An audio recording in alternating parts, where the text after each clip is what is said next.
Hey everyone, it's Celeste. I am about to tackle this corner of the yard. If you're just joining, I am in California, Zone 9B, which is Northern California, or parts of Northern California.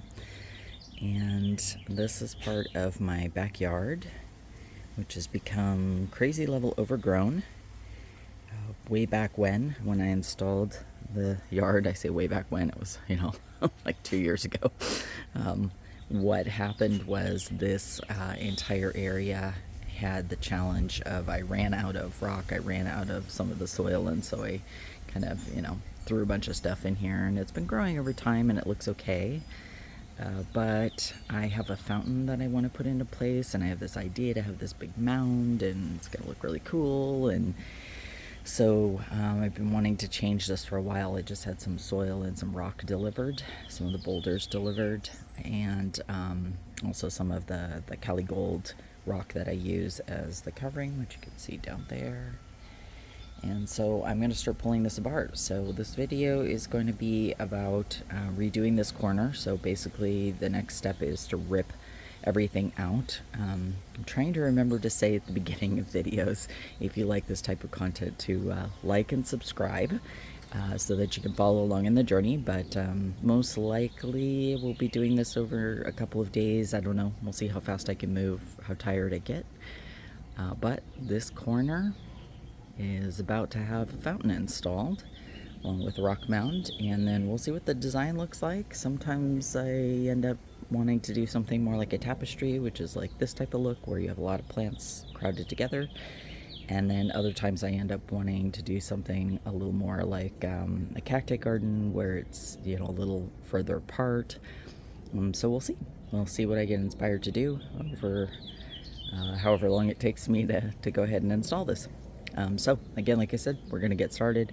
I'm going to go ahead and I'm going to pull these plants out. That's the first thing that I always do when I do one of these landscape changes.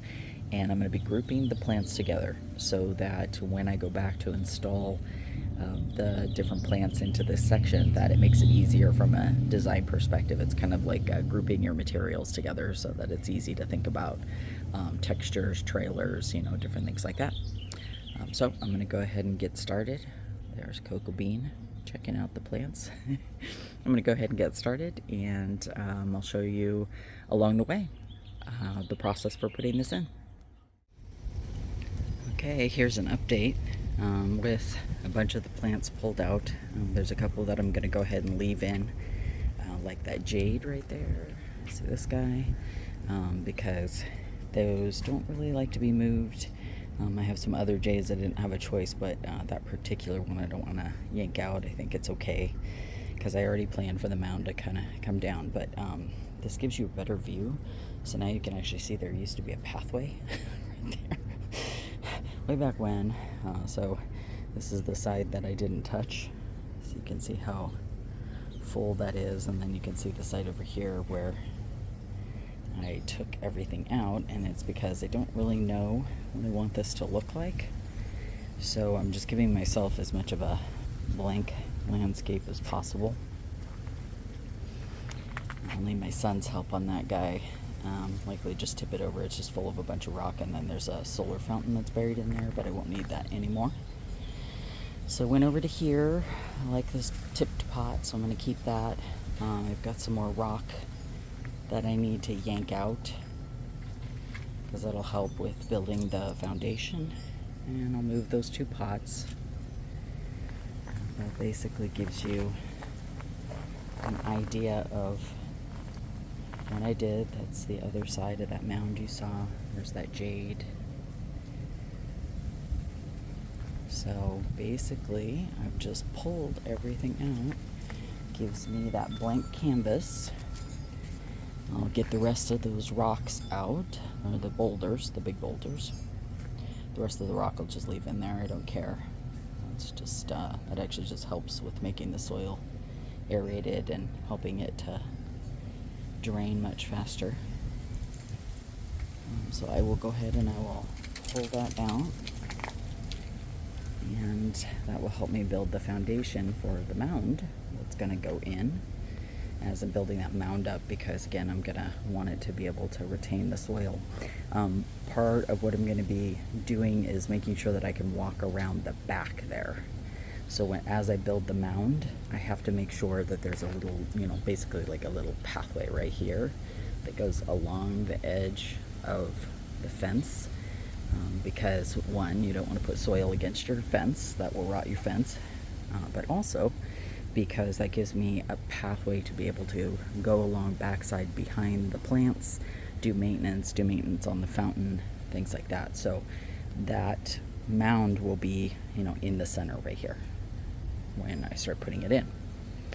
Okay, and then like I've told you before, as you're pulling out plants, make sure you're grouping them together. So you can see I have a bunch of edgevarias here that I've pulled out.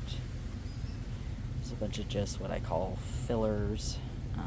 They're very leggy, so I will cut a lot of this off and just take the pretty ends when I put the design back together again.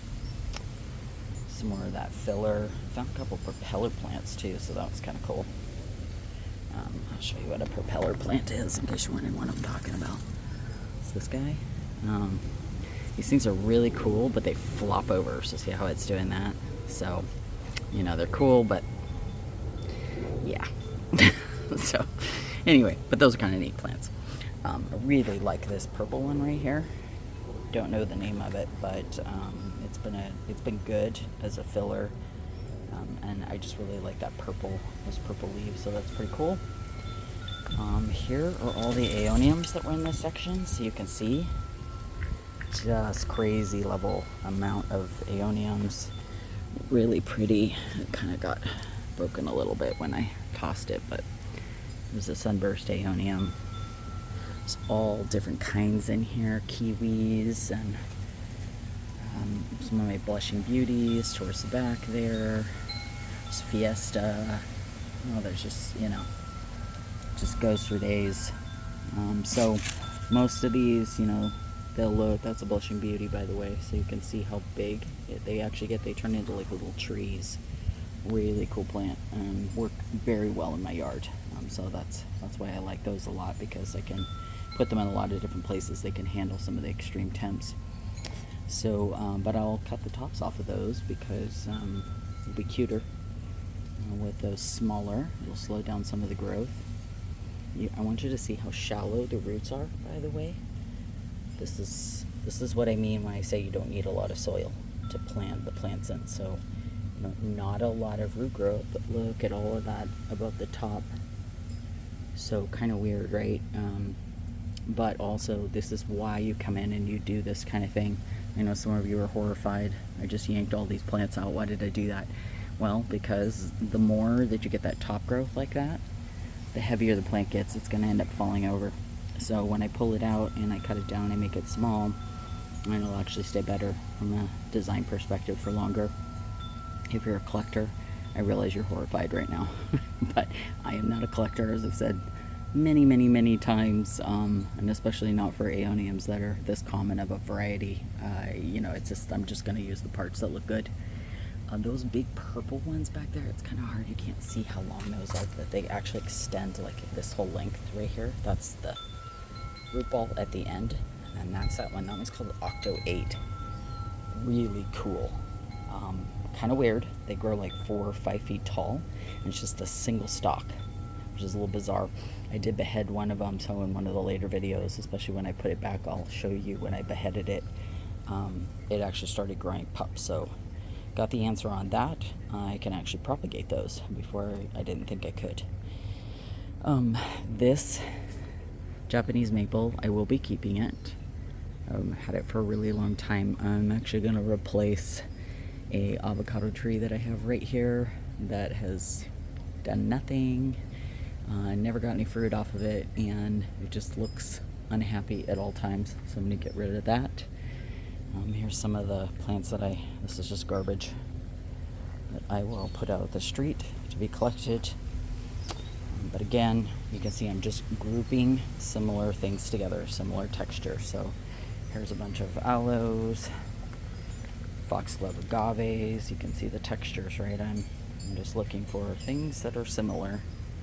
putting them together because that means later it'll be easier when I put the design back together. These are my big ones. This is a blue elf. Love these. They get gorgeous orange little flowers on them, and they pop like crazy, so you end up with 80 million of them. So if you're looking for an aloe that stays on the smaller side and gives you really beautiful flowers, also give you a bunch of baby plants so you can spread them around, blue elf is one of the great ones to get. These agaves, these are called foxtail agaves. As you can see, they do not have spines, so that's what I like about these guys. But they grow very, very fast. I actually had to use a saw to get those out, and when I put them in, they were maybe 4 or 5 inches across. So just be mindful when you put those in, that's what that's gonna do. I had a bunch of, you could not even see it, but see all those little garden element ceramics and things like that that I had in there? You couldn't even see them before, so I grouped those together again because later when I'm putting everything together, I will have those in an easy place. Here's all the jades that were back there. I know some of you are horrified I yanked these out of the ground, but they'll be okay. They will live. Some I may end up having to give away because that's a lot from a jade perspective. But you can see how big some of these guys were getting, and they're fairly old too. You can see those trunks are pretty big, but they'll be okay because they're sitting over here under the shade of the tree until I get ready to do that. So anyway, gives you an idea. This is what happens when you yank out just one corner. You can see all the plant material. It goes for days and days and days, right? So that's what I'll be using to rebuild. I definitely have way more than what I actually need, so I will give a lot of this away. So don't be worried if you think I'm gonna dump it in the landfill or something. That's not gonna happen. I have tons of neighbors who like this stuff. I also take it to work. I give this stuff away at work as well. But so that's day one. It's getting hot, especially in that corner. You can see the sun's hitting it, so I'm gonna take a break. Plant some of my plants that I got yesterday, which were monkey tail. Really, really cool. So I'm gonna go ahead and put some of those in pots, but I think for today at least, I'm good with the progress that I made. And then I will post another video as I continue in this corner, building that out and starting to install the fountain. Oh, I did, before I go, I want to show you something really, really cool. What are you doing, Luna? Yeah, you're looking at mommy like you're not supposed to be in with the flowers. Yeah. So, look at this guy. Never, I clearly when I was poking it in the pot, I missed. Look at this guy. It's completely rooted. But I wanted to show you this because you can see these plants, all you have to do is make them upright. They will figure it out, the suckers. It's fully rooted. You can see grew roots right off the side and put itself in the pot. Didn't even need the end of it to be in the ground. So there you go. That's the progress that I've made for today. Beautiful Bakasana. And as always, if this content is helpful, you like following along in the journey, like and subscribe. Have a great day. Thanks.